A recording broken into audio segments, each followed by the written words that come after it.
हैरान हूँ दिल को रोऊं कि पीटूं जिगर को मैं। मकदूर हो तो साथ रखूं नौहा गर को मैं। ये दीवाना गालिब की गज़ल नंबर 99 है। बड़ी ही खूबसूरत और लिरिकल गज़ल है ये, और पिछली दो तीन गज़लों से थोड़ी समझने में भी आसान है। तो आइए इस गज़ल को पहले पूरा पढ़ते हैं, फिर इसके शेरों को समझने की कोशिश करेंगे। तो गालिब साहब कहते हैं, हैरान हूँ दिल को रोऊं कि पीटूं जिगर को मैं। हैरान हूँ दिल को रोऊं कि पीटूं जिगर को मैं। मकदूर हो तो साथ रखूं नौहा गर को मैं। छोड़ा ना रश्क ने कि तेरे घर का नाम लूं। छोड़ा ना रश्क ने कि तेरे घर का नाम लूं। हर एक से पूछता हूं कि जाऊं किधर को मैं। जाना पड़ा रकीब के दर पर हजार बार। जाना पड़ा रकीब के दर पर हजार बार। ऐ काश जानता न तेरे रह गुजर को मैं। है क्या जो कस के बांधिए मेरी बला डरे। है क्या जो कस के बांधिए मेरी बला डरे। क्या जानता नहीं हूं तुम्हारी कमर को मैं। लो वो भी कहते हैं कि ये बेनंगो नाम है। लो वो भी कहते हैं कि ये बेनंगो नाम है। ये जानता अगर तो लुटाता ना घर को मैं। चलता हूँ थोड़ी दूर तक हर एक तेज रौ के साथ। चलता हूँ थोड़ी दूर तक हर एक तेज रौ के साथ। पहचानता नहीं हूँ अभी राह पर को मैं। ख्वाहिश को अहमकों ने परस्तिश दिया करार। ख्वाहिश को अहमकों ने परस्तिश दिया करार। क्या पूछता हूँ उस बुते बेदाद गर को मैं। फिर बेखुदी में भूल गया राह कुए यार। फिर बेखुदी में भूल गया राह कुए यार। जाता वगरना एक दिन अपनी खबर को मैं। अपने पे कर रहा हूँ कयास अहले दहर का। अपने पे कर रहा हूँ कयास अहले दहर का। समझा हूँ दिल पजीर मताए हुनर को मैं। गालिब खुदा करे कि सवारे समंद नाज। गालिब खुदा करे कि सवारे समंद नाज। देखूं अली बहादुर आली गोहर को मैं। ये थी पूरी गज़ल। पहला शेर देखते हैं कि हैरान हूँ दिल को रोऊं कि पीटूं जिगर को मैं। मकदूर हो तो साथ रखूं नौहागर को मैं। मकदूर होने का मतलब है आपके पास पावर है, कैपेबिलिटी है, एबिलिटी है, you have the means to do something, या। और नौहागर एक प्रोफेशनल मॉर्नर को कहते हैं जिनका काम है लोगों के जनाजों में या दूसरी जगह पे जाके शोक मनाना, ये उनका काम है। तो इस छोटे से शेर के अंदर बहुत सारे रंग छुपे हैं। गालिब साहब अपनी ज़िंदगी और अपनी लाइफ की स्टेट के बारे में बहुत कुछ बयान कर गए हैं इस छोटे से शेर में। कहते हैं, हैरान हूँ दिल को रोऊं कि पीटूं जिगर को मैं। मकदूर हो तो साथ रखूं नौहागर को मैं। तो हुआ यह है कि उनका दिल और उनका जिगर दोनों ही ख़त्म हो गए हैं। दोनों का जनाजा एक बार निकल रहा है, साथ साथ निकल रहा है, दोनों के फ्यूनरल्स हैं। और गालिब साहब ने इस सिचुएशन को एक बहुत विटी सोशल डिलेमा का रंग दे दिया है। और वो कह रहे हैं कि इतनी इम्पॉर्टेंट हस्तियाँ मेरी ज़िंदगी की मर गई हैं। अब मैं इनमें से किसका शौक मनाने जाऊँ, या दोनों का नहीं जा सकता, किसका शौक मनाने जाऊँ, या। और फिर वो एक सवाल पूछते हैं, then he kind of wonders और स्पेकुलेट्स कि क्या मैं एक नौहागर, एक प्रोफेशनल नौहागर ना रख लूँ, या। लेकिन साथ साथ में ये भी कहते हैं कि मकदूर होता तो मैं रख लेता, कि मेरी हैसियत नहीं है कि मैं प्रोफेशनल नौहागर को अफोर्ड कर सकूं, या। तो देखें कितने सारे रंग हैं। एक तो ये कि ज़िंदगी में इतना दुख दर्द है, अ, इतने इम्पॉर्टेंट लोग मर रहे हैं कि उनको एक प्रोफेशनल नौहागर की ज़रूरत महसूस हो रही है। उनसे खुद ये दुख दर्द हैंडल नहीं हो रहा, या। He can not grieve enough, या, बाय हिमसेल्फ। और दूसरा रंग ये कि लेकिन वो गरीब हैं, या, क्योंकि उनके पास इतने पैसे नहीं हैं कि वो एक प्रोफेशनल नौहागर को हायर कर सकें, या। तो उससे उनकी ज़िंदगी की गुर्बत का पता चलता है, उनकी इकोनॉमिक स्टेट ख़राब है, इस बात का पता चलता है। तीसरा ये कि दिल और जिगर दोनों मर गए हैं। इसका मतलब ये है कि गालिब साहब की ज़िंदगी भी शायद ख़त्म होने वाली है। लेकिन उन्होंने उनका विटी एक्सप्रेशन यहाँ पे देखें कि वो अपना दिलो दिमाग इस कदर खो चुके हैं कि उनको अपने मरने की, अपनी जान की ख़त्म होने की परवाह नहीं है। उनको सोसाइटी के कस्टम्स की परवाह है, right.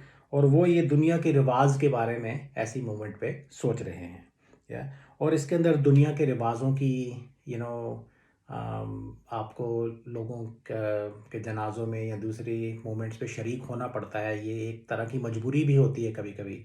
So you do feel social dilemma, how to prioritise those engagement, तो उसका भी एक रंग इसके अंदर छुपा है। ओवरऑल उनकी ज़िंदगी शायद ख़त्म होने वाली है, और वो एक प्रोफेशनल नौहागर को हायर करना चाहते हैं। इतना गम है जिसका मातम मनाना ज़रूरी है, लेकिन उनके हैसियत नहीं है ये करने की। हैरान हूँ दिल को रोऊं कि पीटूं जिगर को मैं, मकदूर हो तो साथ रखूं नौहागर को मैं। अगला शेर देखें कि छोड़ा ना रश्क ने कि तेरे घर का नाम लूं, छोड़ा ना रश्क ने कि तेरे घर का नाम लूं, हर एक से पूछता हूँ कि जाऊं किधर को मैं। बड़ा ही खूबसूरत विटी शेर है। रश्क का मतलब होता है जेलसी या एनवी। आप इमेजिन करें कि गालिब साहब दिल्ली की गलियों में ढूंढ रहे हैं और हर एक इंसान से पूछ रहे हैं कि मैं किधर जाऊं, मैं किधर जाऊं, है। तो एक पागलपन की स्टेट में या कन्फ्यूजन की स्टेट में एक बेचारा आशिक घूम रहा है। वो चाहता क्या है, वो अपने महबूब के घर तक जाना चाहता है। महबूब के घर का पता या उसकी गली का रास्ता जो है, उसके घर तक का रास्ता वो जानना चाहता है। लेकिन कहते हैं कि छोड़ा ना रश्क ने कि तेरे घर का नाम लो। तो गालिब साहब की गज़लों में जो महबूब होता है वो इतना खूबसूरत होता है कि पूरा ज़माना, पूरा शहर ही उससे इश्क करता है। तो वो महबूब के घर तक जाना तो चाहते हैं, रास्ता उनको पता नहीं, शायद एड्रेस भी पता नहीं, लेकिन वो पूछना नहीं चाहते किसी से। या अक्सर दिल्ली में या इंडिया में आप लोगों से किसी का नाम लें तो लोग एक दूसरे को जानते होते हैं उस गली मोहल्ले में, और बता सकते हैं वो कि हाँ, उसका, उस इंसान का घर वहाँ पे है। यहाँ पे अगर वो खूबसूरत महबूब का नाम लेंगे तो जिससे वो पूछ रहे हैं वही शायद उनका रकीब ना निकले, वही वो भी उसी खूबसूरत महबूब का आशिक ना निकले, तो उसके मन में भी उस खूबसूरत महबूब का नाम सुन के एक हसरत जाग जाएगी। गालिब साहब को ये बात मंजूर नहीं है। तो उनकी जो जेलसी की फीलिंग है वो उनको उनको रोक रही है कि वो महबूब का नाम लें और उसके घर का पता पूछे, है। और फिर वो कन्फ्यूजन की स्टेट में कह रहे हैं मैं घूम रहा हूँ, मैं जाऊँ किधर को मैं, है। और इस दूसरे एक्सप्रेशन का के अंदर दो रंग हैं। एक तो ये कि उनको पता नहीं है कहाँ जाऊँ, दूसरा ये कि there is a sense of frustration also कि अब मैं करूँ क्या, राइट। सो मैं एक ऐसी मुसीबत में फंस गया हूँ कि ना मैं उसका नाम ले सकता हूँ और किसी से पूछ सकता हूँ, लेकिन मुझे वहाँ जाना भी है तो मैं करूँ क्या, है। तो इन सब रंगों को गालिब साहब ने देखे कितनी खूबसूरती से यहाँ पे बयान किया है। कहते हैं छोड़ा ना रश्क ने कि तेरे घर का नाम लूं, हर एक से पूछता हूँ कि जाऊँ किधर को मैं। अच्छा, अगला शेर भी बड़ा खूबसूरत है। कहते हैं जाना पड़ा रकीब के दर पर हजार बार, ऐ काश जानता न तेरे रह गुज़र को मैं। ये भी थोड़ा फ्रस्ट्रेशन की टोन वाला है।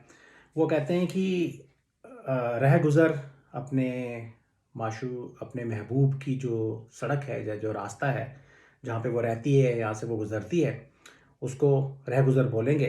तो दूसरी लाइन में कह रहे हैं, ऐ काश जानता न तेरे रह गुज़र को मैं, कि काश ऐसा होता कि मेरे को तेरी रहगुज़र का पता ही मालूम नहीं होता, तू मेरी ज़िंदगी में ही नहीं आई होती। इस तरह की टोन है दूसरी लाइन की। क्यों? कहते तेरे घर तक पहुँचते-पहुँचते मुझे क्या करना पड़ता है, किस चीज़ से गुज़रना पड़ता है। जाना पड़ा रकीब के दर पर हज़ार बार। रकीब आपका प्यार में जो राइवल है, इस केस में ऐसा हो सकता है कि रकीब का घर महबूब के घर के रास्ते में पड़ता हो, और जब भी गालिब साहब महबूबा के घर जाते हैं तो रकीब के घर के सामने से गुज़रना पड़ता है, या फिर उनको सच में उसके दरवाज़े तक जाना पड़ता है। क्यों? क्योंकि महबूबा जो है वो रकीब से प्यार करती है और शायद उसके घर में बहुत सारा टाइम स्पेंड करती है या उसके साथ ही रहती है। तो वो अपनी किस्मत को यहाँ पे कोस कोस रहे हैं। कहते हैं काश तू मेरी ज़िंदगी में नहीं आई होती, काश तेरे से मैंने इश्क नहीं किया होता, काश तेरे रह गुज़र को मैं जानता तक नहीं, या मेरी ज़िंदगी में मुसीबत तेरे से इश्क करके ये आ गई है कि मुझे हज़ार बार रकीब के दरवाज़े पे जाना पड़ा या रकीब के दरवाज़े के सामने से गुज़रना पड़ा, और ये उनको मंजूर नहीं है। महबूब के इश्क से भी ज़्यादा स्ट्रॉन्ग इमोशन जो यहाँ पे है, नेगेटिव इमोशन जो है वो जेलसी का है। जाना पड़ा रकीब के दर पर हज़ार बार, ऐ काश जानता नहीं तेरे रह गुज़र को मैं। पिछले शेर में उनको ये भी मंजूर नहीं था कि वो नाम लेके अपने महबूब को आइडेंटिफाई करें, और यहाँ पे वो रकीब के घर में रह रही है या रकीब के घर के पास रहती है। तो ये तो बहुत ही ज़्यादा जेलसी वाली बात है जो उनको मंजूर नहीं। अच्छा, अगला शेर जो है ये बड़ा ही शरारत भरा और रोमांटिक शेर भी है। तो कहते हैं, है क्या जो कस के बांधिए मेरी बला डरे, है क्या जो कस के बांधिए मेरी बला डरे, क्या जानता नहीं हूँ तुम्हारी कमर को मैं। इसके अंदर जो दो मेटाफर्स और इमेजरी यूज़ की गई है वो ये है कि कमर बांधना या कमर कसने का मतलब हमारी ज़बान में ये एक मुहावरा है जिसका मतलब ये है कि आपने किसी चीज़ की तैयारी कर ली है, या अक्सर जंग की तैयारी या किसी जगह पे चढ़ाई करने की तैयारी आपने कर ली है, उसके लिए आपने कमर कस ली है। दूसरी इमेजरी शेरो शायरी में ये आती है, गालिब साहब ने कई बार उसको यूज़ किया है कि जो खूबसूरत महबूबा होती है, उसका मुँह और उसकी कमर बहुत ही छोटे होते हैं, या मुँह इतना छोटा होता है कि वो ऑलमोस्ट एग्ज़िस्ट ही नहीं करता, और कमर इतनी छोटी या इतनी पतली होती है कि वो भी एग्ज़िस्ट नहीं करती है। तो एक पतली कमर खूबसूरती की निशानी है।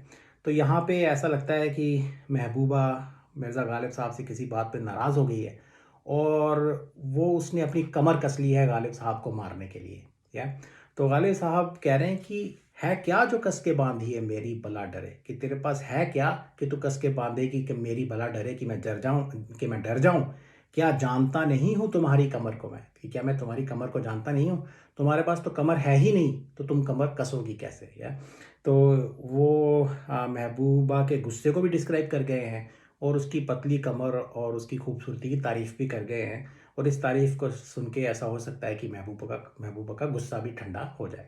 तो बड़ा खूबसूरत विटी शेर है ये। है क्या जो कस के बांधी है मेरी बला डरे, क्या जानता नहीं हूँ तुम्हारी कमर को मैं। अगला शेर देखें। लो वो भी कहते हैं कि ये बेनंगो नाम है, ये जानता अगर तो लुटाता ना घर को मैं। बेनंगो नाम होने का मतलब है you are shameless and disgraced, या कि आपकी कोई इज्जत नहीं बची, आप रुसवा हो गए हैं दुनिया में। तो कहते हैं कि जिस महबूब के लिए मैंने अपना घर बार लुटाया, बेनंगो नाम हुआ, रुसवा हुआ, बदनाम हुआ, वो भी मुझे कह रही है कि तू बेनंगो नाम है, राइट, कि I do not want anything to do with you, right, वो भी मेरी तरफ ताने मार रही है।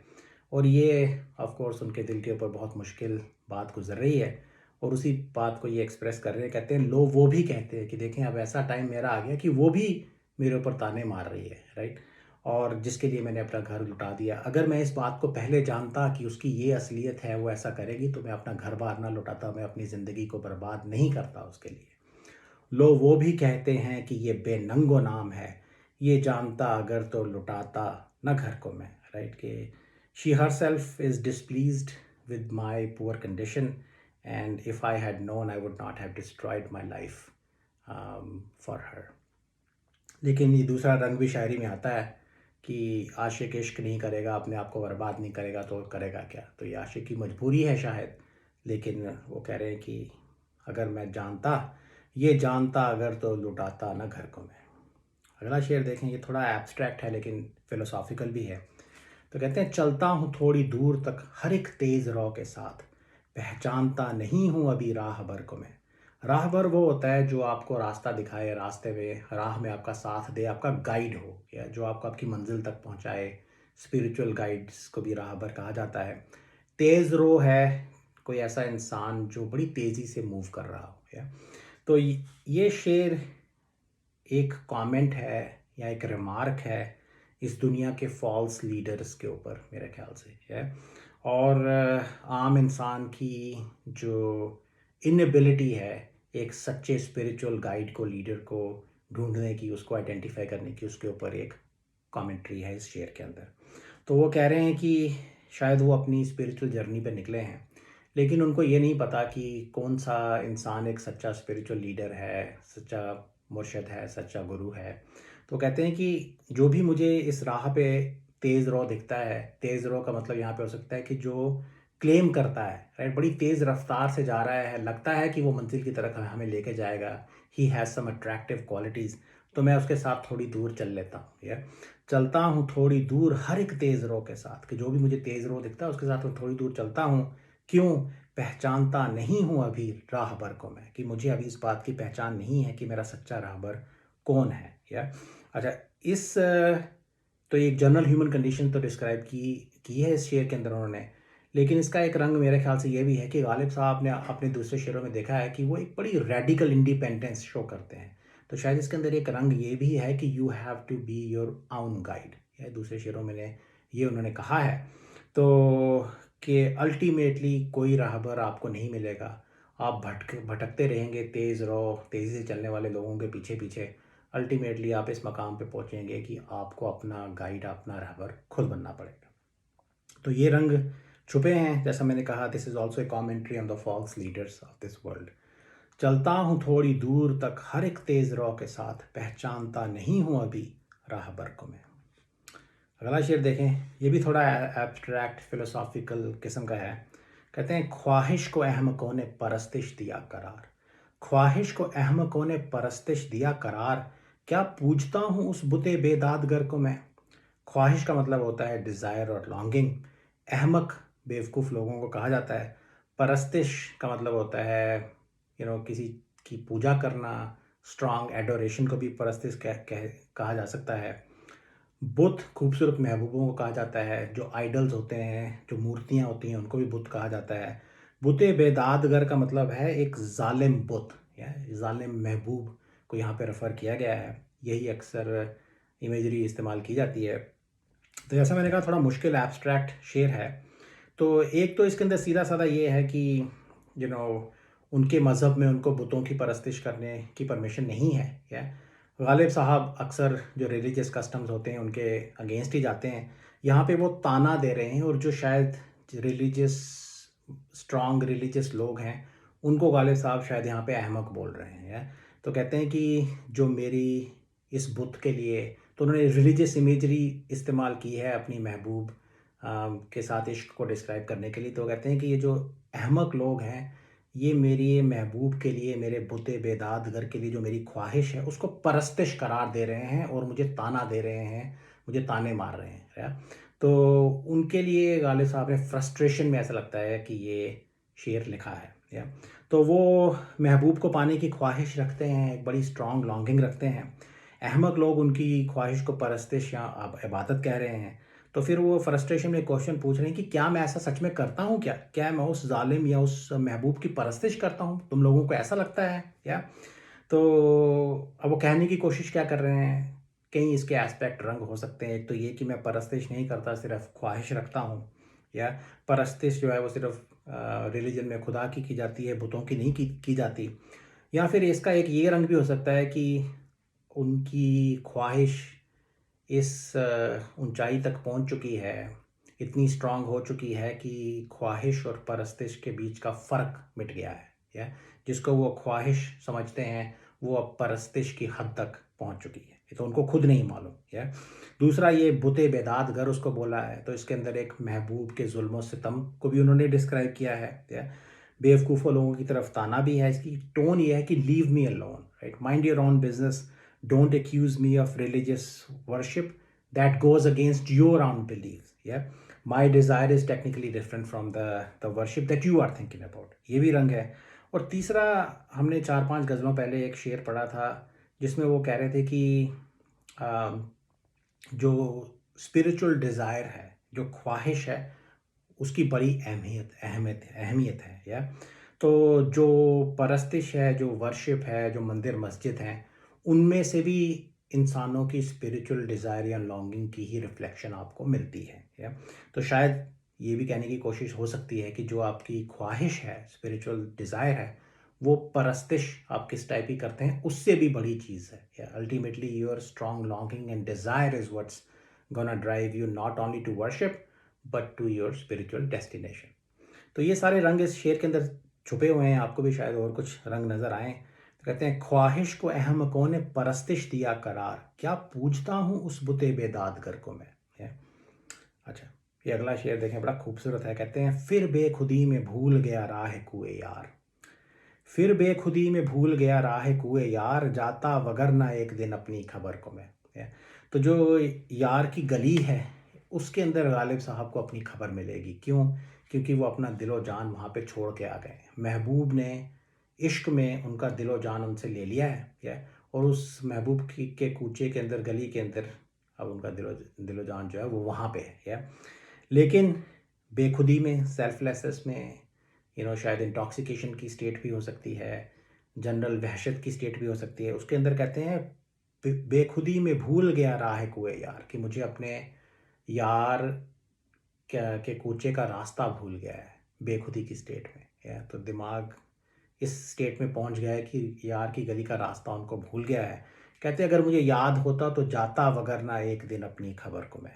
या तो इसके अंदर रंग ये छुपे हुए हैं कि since we have left the street of the beloved we really haven't been ourselves, या कि हम अपने आप को खो चुके हैं जब से यार से जुदाई हमको हुई है, जब से उसकी गली को हमने छोड़ा है। या तो और वो इस अनकॉन्शियसनेस की स्टेट में दर बदर घूम रहे हैं, या उनको अपनी कोई खबर नहीं है। या तो इतना खूबसूरत एक्सप्रेशन यूज़ किया है कि जाता वगरना एक दिन अपनी खबर को मैं, खबर कहाँ से मिलती है उनको, यार की गली में मिलती। कहते मेरे को रास्ता ही नहीं है, पता जाऊँ कैसे अपनी खबर लेने। या तो ओवरऑल स्टेट ये है कि अपना आप वो खो चुके हैं, महबूब से जुदाई का माहौल है और उनको समझ में नहीं आ रहा कि वो क्या करें, दिलो जान महबूब की गली में वो छोड़ के आ गए हैं। या इसके अंदर एक पॉजिटिव साइन ये है कि उन्होंने लफ्ज़ इस्तेमाल किया है फिर। तो कहते हैं फिर बेखुदी में भूल गया राह कुए यार, जाता वगरना एक दिन अपनी खबर में मैं। तो ऐसा हो सकता है कि ये बात पहले हो चुकी है, जब बेखुदी या नशा उतरेगा तो शायद उनको राह कुए यार फिर से याद आ जाएगा, रास्ता महबूब की गली में जाने का। फिर वो शायद किसी दिन अपनी खबर लेने वहाँ पे चले जाएंगे, महबूब का दीदार करने वहाँ चले जाएंगे। तो यहाँ पे एक पॉसिबिलिटी है कि उनकी जो मुश्किल सिचुएशन है वो उसका हल भी शायद निकलेगा, लेकिन हो सकता है फिर दोबारा इट रिपीट्स इटसेल्फ। या तो ओवरऑल आपको बात समझ में आ गई होगी कि है he has lost his heart and his consciousness in the street of the beloved. फिर बेखुदी में भूल गया राह कुए यार, जाता वगरना एक दिन अपनी खबर को मैं। अगला शेर देखें कि अपने पे कर रहा हूँ कयास अहले दहर का, अपने पे कर रहा हूँ कयास अहले दहर का, समझा हूँ दिल पजीर मताए हुनर को मैं। थोड़े कॉम्प्लिकेटेड वर्ड्स हैं। कयास करने का मतलब है यहाँ पे मापना, किसी चीज़ से कंपेयर करना या किसी चीज़ को मेजर करना। या और अहले दहर हैं पीपल ऑफ दिस वर्ल्ड, दुनिया के लोग। दिल पजीर कोई ऐसी चीज़ जो आपके दिल को खुश करे। हुनर कहते हैं किसी तरह के आर्ट को आप इस समय देख लें, शायरी को भी हुनर कह सकते हैं, किसी और तरह के आर्ट को हुनर कहेंगे। मताए हुनर का मतलब है गुड्स ऑफ द आर्ट। या तो और मर्चेंडाइज ऑफ द आर्ट, तो हुनर का सामान जनरली ओवरऑल यहाँ पे आर्ट्स जो हैं, शायरी के आर्ट का आर्ट हो या किसी और तरह का आर्ट हो, उसको यहाँ पे मताए हुनर बोलेंगे। तो वो कह रहे हैं कि ओवरऑल ये जो शेर है ये एक कमेंट है इस दुनिया पे, and the lack of appreciation for good art और शायरी इन दिस वर्ल्ड। तो कहते हैं कि वो कहते हैं मैं जहान को अपने जैसा समझता हूँ, मैं अपने स्टैंडर्ड से दुनिया को मापने की कोशिश कर रहा हूँ, और मैं ये समझता हूँ कि मेरे लिए मताए हुनर जो हैं वो दिल पजीर हैं। मैं उनको समझता हूँ कि जो आर्ट्स हैं, जो हुनर हैं, वो दिल को खुशी देते हैं। और मैं ये एक्सपेक्ट करता हूँ या मैं ये सोचता हूँ कि दुनिया भी ऐसा समझती है, क्योंकि मैं अपने स्टैंडर्ड से दुनिया को, अहले दहर को मेजर करता हूँ। मगर ऐसा नहीं है, ये मेरी एक गलती है। हुनर का सामान खरीदने वाले या उसको अप्रिशिएट करने वाले इस दुनिया में लोग नहीं रहे। या so people do not appreciate arts in this world. तो ये वो गलती कर रहे हैं और उस गलती को यहाँ पे वो बयान करने की कोशिश कर रहे हैं। अपने पे कर रहा हूँ कयास अहले दहर का, कि मैं अपने स्टैंडर्ड से अहले दहर को मापने की कोशिश कर रहा हूँ और ये मेरी गलती है। समझा हूँ दिल पजीर मताए हुनर को मैं, मेरी गलती है कि मैं मताए हुनर को दिल पजीर समझा हूँ, और मैं ऐसा एक्सपेक्ट करता हूँ कि दुनिया भी ऐसा समझेगी, और वो नहीं समझते।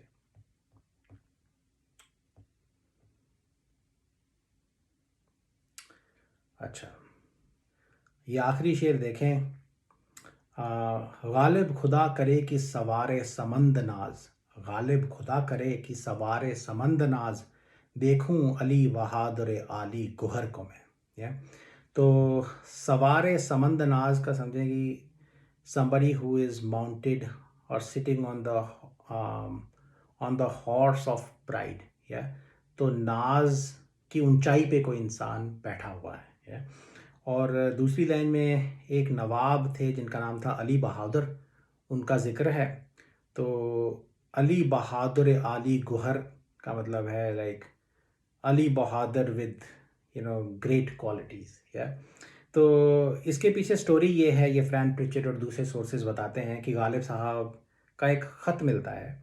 तो एक नवाब साहब थे उन उन दिनों में जिनका नाम था नवाब अली बहादुर, जो कि दिल्ली के पास कहीं एक जगह पड़ती है बंदा, जहाँ के वो नवाब थे। तो वो गालिब साहब के पेट्रन भी थे, गालिब साहब की शेर शायरी पढ़ते भी थे और गालिब साहब के शागिर्द भी थे। तो गालिब साहब से वो शायरी लिखना सीख भी रहे थे। तो गालिब साहब ने एक फ़ारसी में ख़त लिखा है जिसके अंदर वो ये कह रहे हैं कि मैं अपनी कुछ उर्दू की ग़ज़लें आपको कॉपी करके भेज रहा हूँ। साथ में वो मीर तकी मीर और सौदा की ग़ज़लें भी उनको भेज भेज रहे हैं और उनको वो रेकमेंड कर रहे हैं कि आप इनको पढ़िए या आप इस स्टाइल को कॉपी करने की कोशिश कीजिए, तो एक दिन आप भी अच्छे शायर बन पाएँगे। शायरी के हुनर की ऊँचाई पे आप भी पहुँचेंगे। और साथ में ये दुआ भी दे रहे हैं, ये शेर भी उन्होंने लिख के उनको भेजा कि मैं चाहता हूँ कि आप शायरी की ऊँचाई पे पहुँचें और मैं आपको खुदा आपको सवारे समंद नाज़ बनाए। या गालिब खुदा करे कि सवारे समंद नाज़ देखूं अली बहादुर आली गोहर को मैं। या तो अब ये शेर, इसके पीछे कोई डीप फिलॉसफी नहीं है, ये इस दीवान में क्यों इंक्लूड किया गया। I think the only conclusion we can derive is कि इन नवाब साहब को गालिब साहब बहुत मानते थे। या और उन्होंने जो खत लिखा है वो तो पर्शियन में लिखा है, लेकिन गज़लें अपनी उर्दू की भेजी हैं। या तो अपनी उर्दू कलाम को भी वो मानते थे और ये नवाब साहब भी शायद उर्दू की शायरी को अप्रिशिएट करने वाले और उर्दू का शायर बनने की एम्बिशंस रखते थे। तो ये इसके अंदर रंग हैं। गालिब खुदा करे कि सवारे समंद नाज देखूं अली बहादुर आली गोहर को मैं। तो ये था आखिरी शेर। I hope the ghazal made sense. Thank you.